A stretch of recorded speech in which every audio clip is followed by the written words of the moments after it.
You're on. Action! All right. I didn't really know where to start with my story, and I just kept procrastinating, and finally when I got home from work today, I'm like, oh no! I'm in the house, and I'm like focused, and Anna's in there putting groceries away, and I'm like, I need it quiet! I walked down to the basement, and I'm going to shed some tears during this. I'm just going to warn you guys already. I was writing it and I was crying, so I know I'm going to cry when I get to certain parts. So I'm just going to jump right into it. My name is Josh, and I'm a grateful believer in Jesus Christ. Hey, that's my name. And I'm just going to start out with my childhood. I've been an Iron Ranger my whole life. I lived in Tower Sedan for like the first 6 months. I don't even consider that part of my life because I was a Ranger. I grew up in Kitsville. I lived in Kitsville for 30-some years, and I had a good childhood. I had 2 parents that were just devoted parents. They've been married for I don't know how many years, a lot of years. And that's kind of a rarity these days. 46 years, I just thought of it. No, my God. My dad was a hard worker his whole life. He still is to this day. I just remember him coming home from work numerous times, and his lunch pail went down, and a lot of times a tool belt went on, and he remodeled the whole house one room at a time. I just remember my whole childhood, he was always working on something or always fixing something. He's still always working on something or fixing something. It just takes a little bit longer now. And my mom, she was a great mom. She kept probably one of the cleanest houses you will ever see. Do a white glove test. And we always had, clean clothes. We always had clean bed to sleep in. We always had good food to eat, even if it wasn't the food we wanted. We always had plenty of food. I don't remember as a child never having enough. There was always an abundance. There was never like a shortage. I was never hungry. I was never felt like I didn't have what I needed as a child. And as a family, we grew up going to church, going to this church. I watched this church get built by quite a few hands. A couple of those guys that are sitting in this room. And we did what church families do. We came here every Sunday. Wednesdays I was in youth group up until like my mid-teenage years, I would say. And so growing up in church, I just knew the difference between right and wrong. You don't have to go to church to know the difference between right and wrong, but I really knew the difference between right and wrong. But I still did wrong. I didn't really honestly have a relationship with God until quite a bit later in life. The first time I ever remember confessing my faith with my mouth, like the Bible says to do, was in youth group. We went to this play at that A-frame church over by the credit union. CMA? CMA. And it was called Heaven's Gates, Hell's Flames. And it was a play where it had different scenarios, and it showed numerous people dying. Some were believers and some were non-believers. And it showed the believers going to this glorious stairway to heaven, and the non-believers, they just made hell look pretty nasty. They did a really good job on the play because it got to me, and I answered an altar call that night. I got up there, and I knew hell wasn't a place I wanted to go. But that was basically the only reason I went up there, is because hell scared the crap out of me. So I'm like, yeah, I ain't going there. I'm going to the front of that church. And that was my relationship with God, or lack thereof. I basically had that fire escape pass. If I died, I was going to heaven. At least that's what I thought anyway. I did the altar call. That was about 13 years old. I wasn't a very popular kid in school. I didn't really care about that. I had a small circle of friends. I grew up in Kitsville, like I said. It is what it is.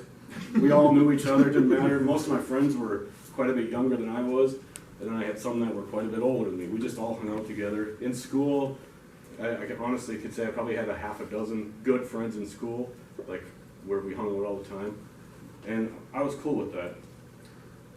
A lot of the Kitsville friends, though, were into that stuff at very young ages. I'm talking about like 7, 8 years old. Some of them were already smoking and messing around with marijuana and stuff. And I watched a lot of them for a long time. I really didn't have any interest in it because the main reason, I wish he was here, my partner in crime, my older brother.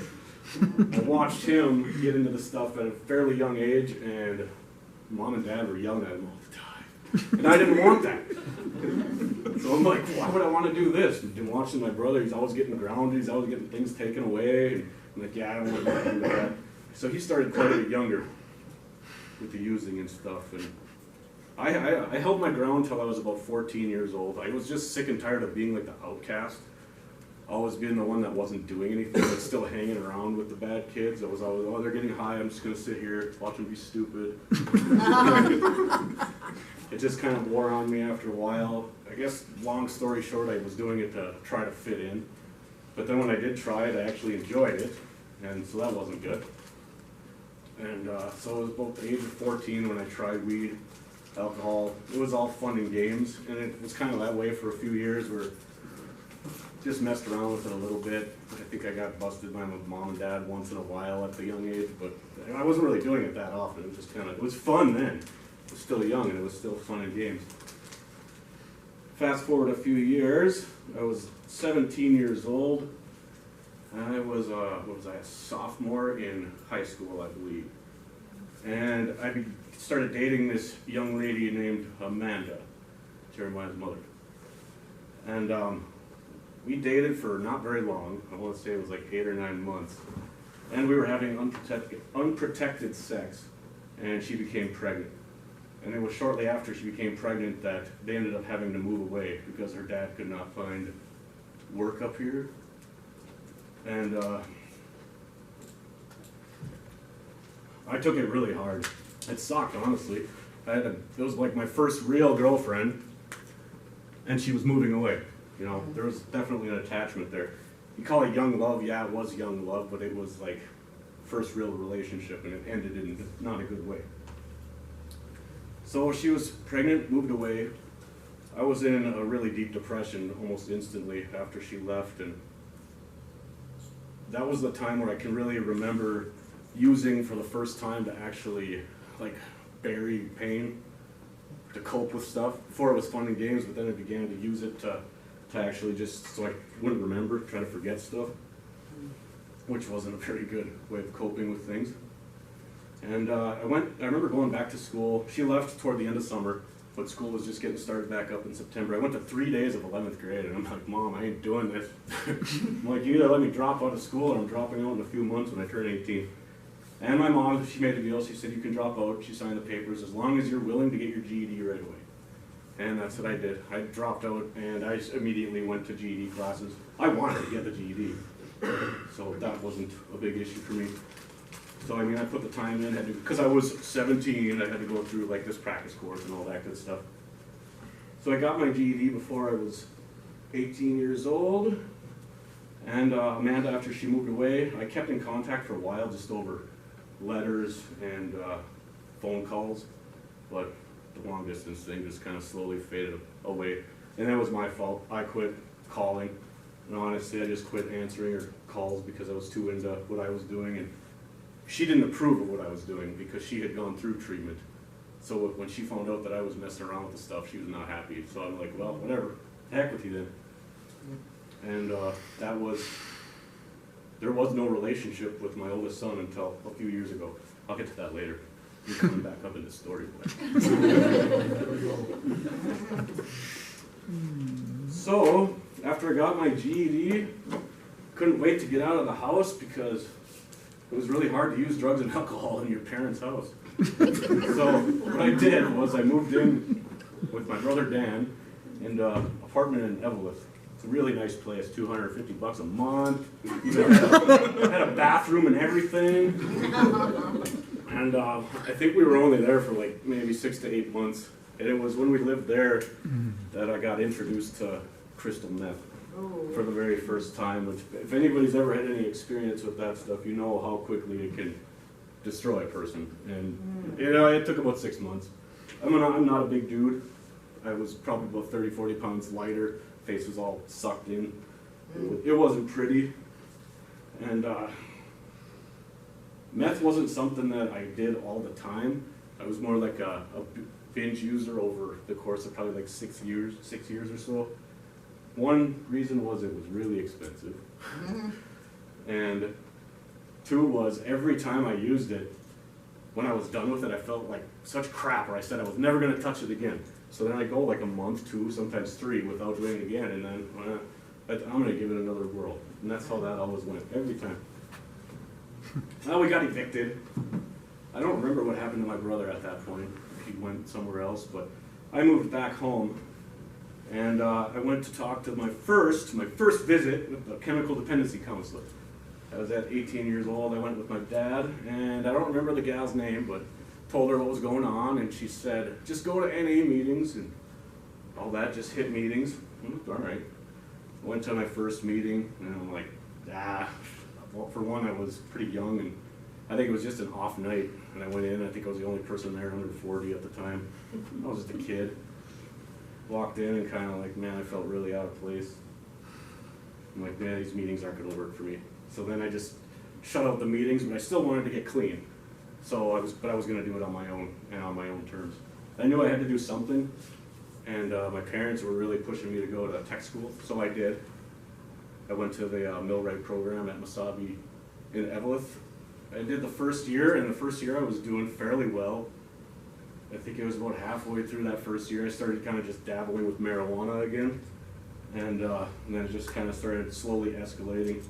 And by the second year, it was mostly marijuana at that point still, but I was using it a lot.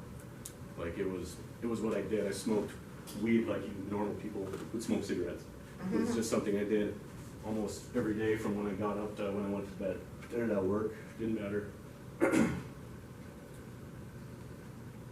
In the second year of this program, they had this program where you could go to work while you're in school, kind of like a paid apprenticeship type thing.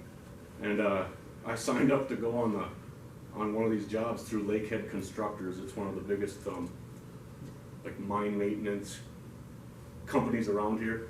And I went there on day 1 on the job, and they piss tested me. And it came back a little bit dirty. Just a little bit dirty. And they told me I got blacklisted from Lakehead Constructors, and that's like a really big deal in the millwright union. So I was like, oh man. And my instructors had me come into their office, basically sat me down, and one of them just sat there and screamed at me, like, you're screwing up a good thing here, you know, and I did. I mean, I deserved every yelling I got from those guys, but it was embarrassing. And so going back to school there was just, you know, I was getting looked at, and I could tell people were talking about me all the time. So I quit. I dropped out of millwright school in my second year, and again, I was already not the happiest fellow to begin with, even when I was there, but it made it even worse. And it was really shortly after that. I remember I drank so much one evening that it almost killed me. I woke up in ICU, and the nurse told me, she's like, it's lucky you have 2 good friends that brought you in last night, or you probably wouldn't be here. And I remember just laying there, and she asked me, were you trying to kill yourself? I remember just thinking, oh my God, I don't know. I don't know. Suicide was never really an option for me, but I was at a point where I didn't really care if I lived or died. I didn't really see a reason to be alive, but I didn't have what it took to take my own life purposely. I didn't really have a place to call home. I was always welcome at my parents' house, but I didn't like going there just because it made using really hard. So I used to stay down at my buddy Joe's house, 3 blocks away from my parents' house. Like, they didn't know what was going on. My car was there almost all the time. And I'd stop home. Sometimes, you know, I'd be gone for a few days, sometimes a week or 2. I used to try to time it to when they weren't home. So I'd go and grab clothes and shower and whatnot. But I remember one particular morning I came home, and it was early because I had to work that morning, and I came home to shower and throw on some better looking clothes. As you can see, I have a really good apparel. This is my day-to-day outfit. Anyway, when I was in the shower, my mom went through my jacket and found a bag of dope. It was meth. I was in one of my meth binges, and that was the breaking point for me, was seeing my mom in the kitchen crying, and just crying and begging, asking what she could do to help me. I was around 22 years old, I think, at this time, 21, 22. I remember just yelling too. She's like, "What can I do to help you?" And I'm like, "I just need to go away. I need to go to a treatment center." And she's like, "Yes, I can do that."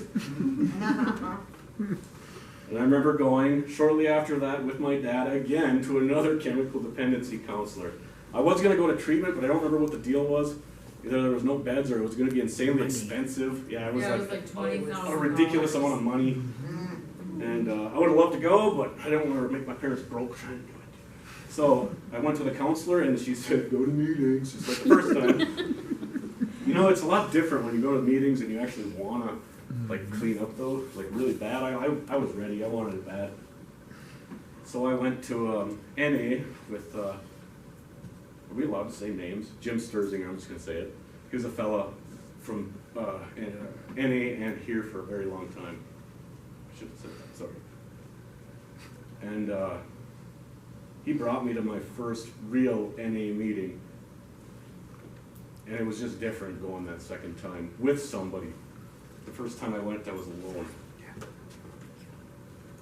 And Celebrate Recovery was starting up right around that same time. So then I started coming here too. And that's where, to me, like everything really happened here. Now, this is like one of my favorite verses. 27:17 is iron sharpens iron, one man sharpens another. That's basically what this program is to me. I don't know about any of you, but I felt pretty dull when I first came in here. I definitely needed some sharpening.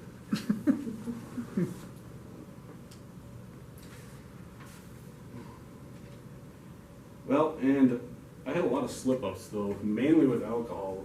When the drugs went away pretty easily, but the alcohol was the worst one, because I was really good at justifying stuff. Alcohol was legal, and anybody could get it as long as you were 21. And that was basically my justification. Was it's legal, other people do it. Drugs I don't need to do, but I'm just going to continue drinking. But things never really changed. It was just, instead of drinking and using drugs, it just ended up being more drinking to offset the drug use. So I got a sponsor, and I kept screwing up. I kept getting like really close to like 30, 60, 90 days. I had a whole bunch of chips. for like that first 2 years, I think I had a whole bunch of them things. A lot of 30s, a lot of 60s, and my sponsor is like, he's like, "You gotta call me before you drink. Don't wait till you drink and then call me. You gotta call me before." So then what he had me do was, he goes, "I want you to call me for 30 days. Every day for 30 days. He goes, "You don't even have to really say anything. Just say if you drank or not that day." I'm like, "All right." And I did that, and that helped, having that accountability. He also said, "I want you to go to 90 meetings in 90 days. And that was even a bigger help. I think I went to more like 120 meetings in 90 days. Some days I go to 2, some days I go to 3. That's the good thing about all these meetings in town here. There's basically a meeting in the morning, afternoon, in the evening, 10 o'clock, you name it. There's meetings everywhere. And it definitely took some doing. Like I said, I had a lot of those 30, 60, 90-day chips. But after I got the sponsor and really started putting my all into this, I finally got to a year clean.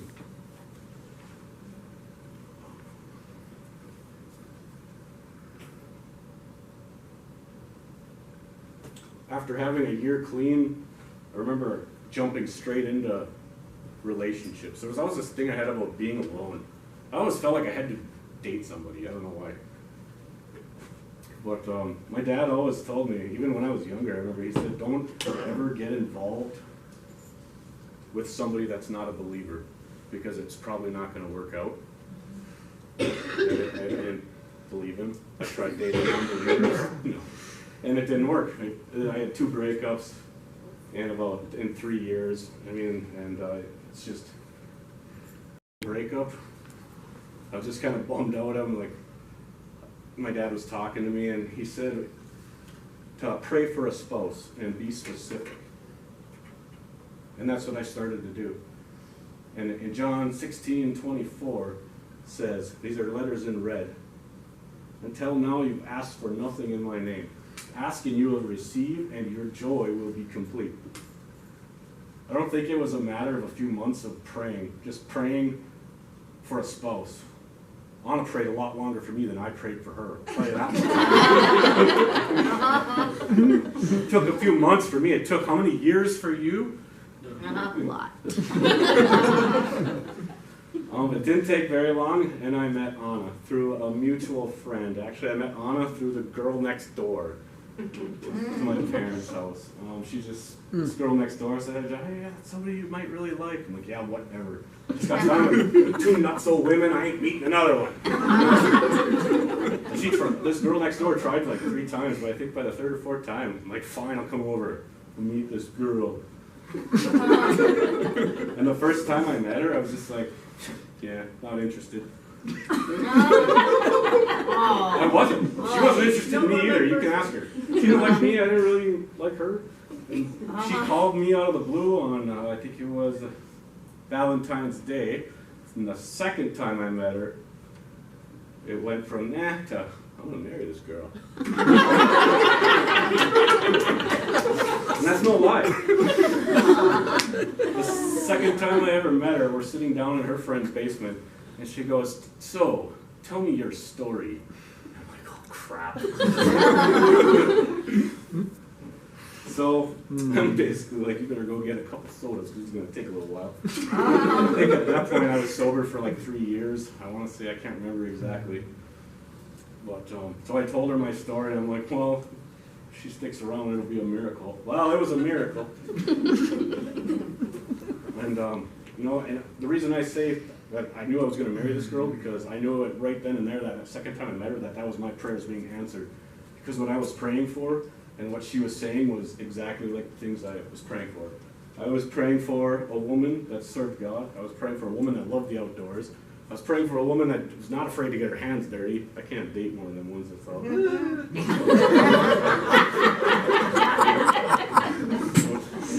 She helps me drag deer out of the woods. Yeah. And shoots them. And she shoots bigger ones than I do. So after I met her, we started hanging out a lot, and she became my fishing buddy. She became my hunting buddy. And not very long later, she became my best friend, and in 2011 of October, she became my wife. Next month, we'll be married for 11 years. Awesome. And while we were dating, we were both in tech school, actually. She's going for x-ray school, and I was in my 2nd year of electrical maintenance. I went back to school, to tech school, and I actually graduated. I actually finished something that I started. I was very proud of myself. Yeah. And I just had a pretty good life going. I was married, I had a nice house, I had a pretty good job. The jobs was another thing that was really cool. Is when I graduated tech school, it was in like that 2009, 2010 range. There were not jobs up here. That was like the Great Recession, Depression, Obama wrecked everything kind of. Sorry if you should have said that. There were no jobs, we'll just say that. And I had a job within 2 months after graduating school.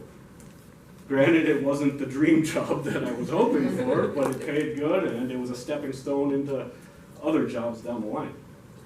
So, like I said, I had a pretty sweet life. I had a nice house, I had a wife, I had 4 years clean. I had a good relationship with all my family members. Was coming here all the time. Aww. I was going to use that for the end, but aww. I got kind of complacent after about 5 years of coming here, and then it was I would come here and come just for the testimony and then leave. Sometimes I'd come just for the big group and then leave. Once in a while, stay for the small group. And I really was not strong enough at that point yet. I don't come to meetings a whole lot now, but I'm like my dad said, I'm serving in other ways. I still pop over. I'd say I like to come when there are testimonies. I like to support people when they're doing their testimonies. But I was not strong enough to walk away from the program, and that's what I did, and it ended up relapsing after 5 years of sobriety. And a lot of the other fellowships say when you relapse, you pick up where you left off. That is very true. Like, it was like nothing even changed. After 5 years when I went back to it, the same feelings came back. The same just feeling drained came back. And it wasn't like, boom, I went straight into just drinking all the time. It was once in a while. And just kept getting to be a little bit more, and a little bit more, and a little bit more. And then it started affecting my job, started affecting my relationship with my wife, because my wife hates alcohol with a passion.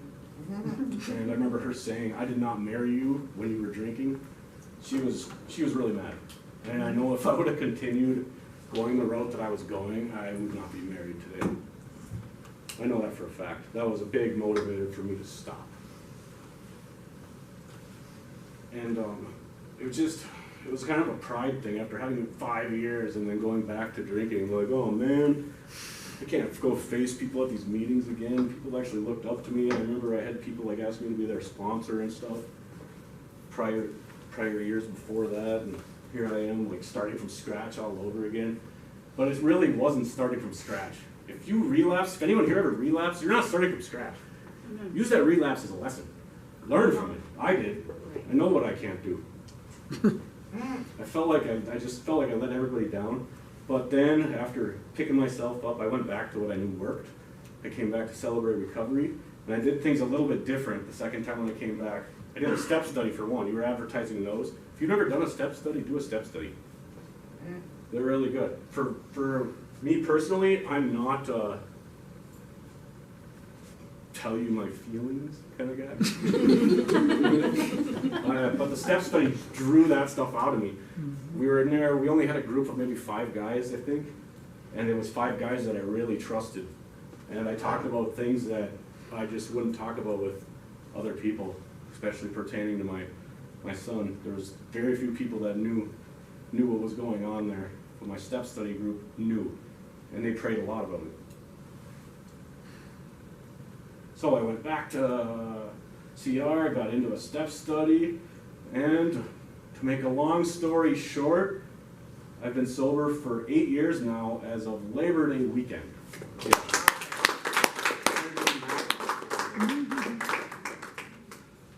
All right, I'm going to switch gears 100%. That's like the sobriety part of my story.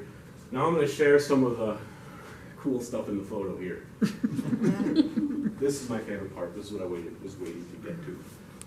I'm going to share the story on my sons. And I'm going to do them both each separately, I think. We'll do Wesley first. Let's say best friend. My sons. Anna and I had been married for 7, 8 years. We decided, people were, when are you going to have kids? When are you going to have kids? My answer was, never! No, I wanted to have kids. And then we got to that point where, hey, we're ready to have kids. We went on a lot of vacations. We saw a lot of cool places. We were, we wanted life to be more exciting. Hey, let's have a kid. And then we decided to have a kid. We found out that it's not that easy for some people. And we tried for, I'd say 2 years, and things just weren't happening.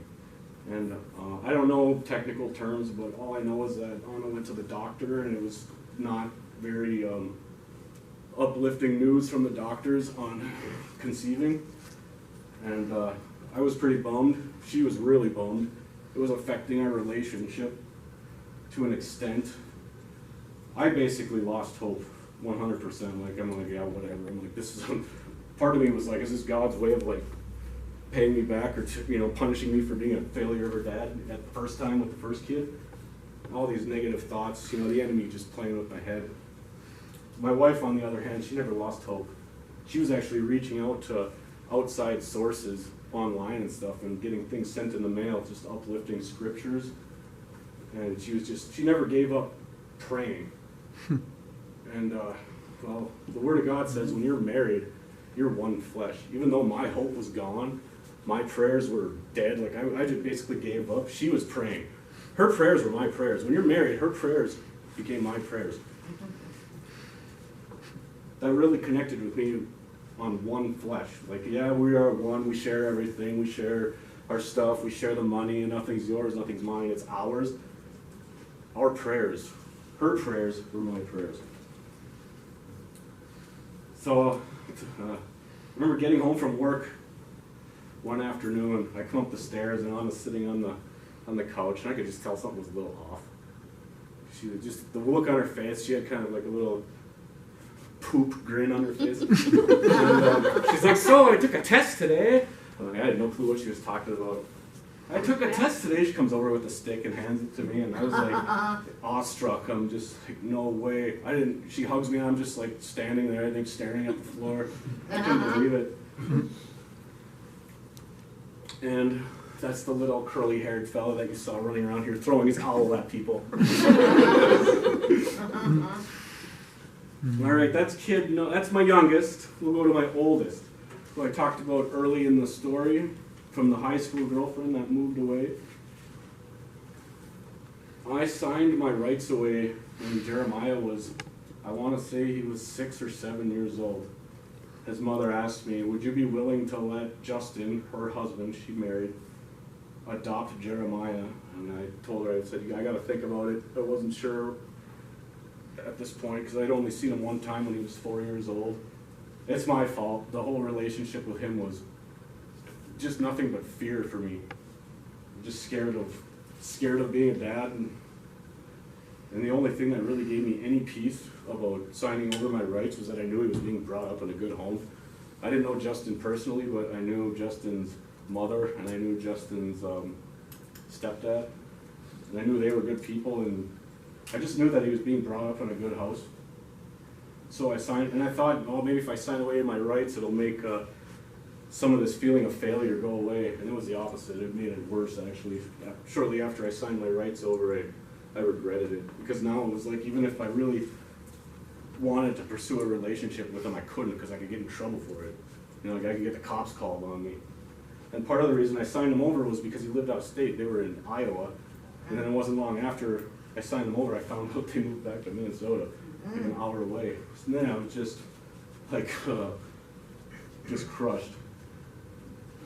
And it was something I thought about often. I can say, I honestly say I lost a lot of sleep nights just thinking about my son. Like, what's he like?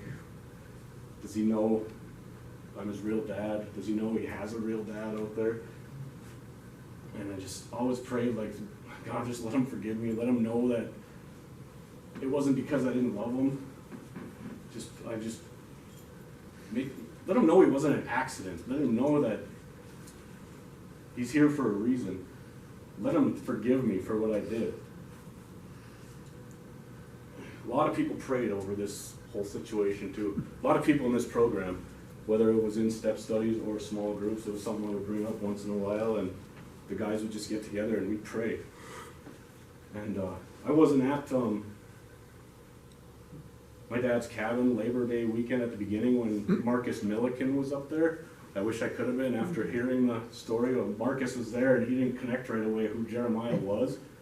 And when he somebody told him, or he put it all together, I guess he was pretty ecstatic. Mm-hmm. And Marcus was telling me about it, and he was crying just telling me about it. He was like, dude, that's your son. Dude, that's your son. Dude, you know how many years we prayed for him? Yes. He's like, dude, I still can't get over it. Oh, yeah. That's Marcus. And back to this, praying in CR, a lot of people were praying. My parents were praying, my siblings were praying. Basically anybody I knew that knew the situation was praying for this situation. And 2 years ago, little over 2 years ago, I was out fishing with a buddy, and I got home really late at night. We were crappie fishing early springs, you know, you're out there till 10 o'clock on the water. I get home and I'm out there unhooking the boat in the garage, and Anna comes outside and she says, Jeremiah called. And I remember just being like, okay. Couldn't believe it. And I'm like, all right. She's like, and she had his number and stuff, and I'm like, just sitting there, like, all right, I gotta clean up my stuff.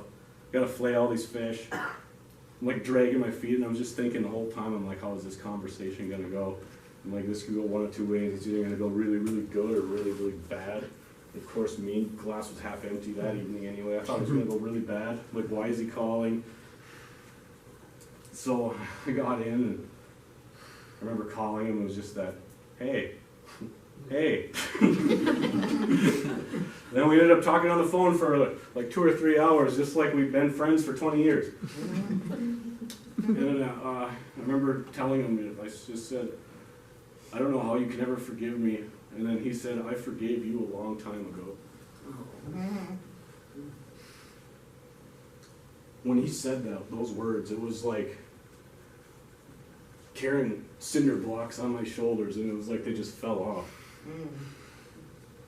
I remember getting off the phone with them that night and just going out on my deck and just sobbing, just crying, like giving thanks to God. It took all them years, you know, when we pray, we want results right now. I want my results right now. I don't know about you guys.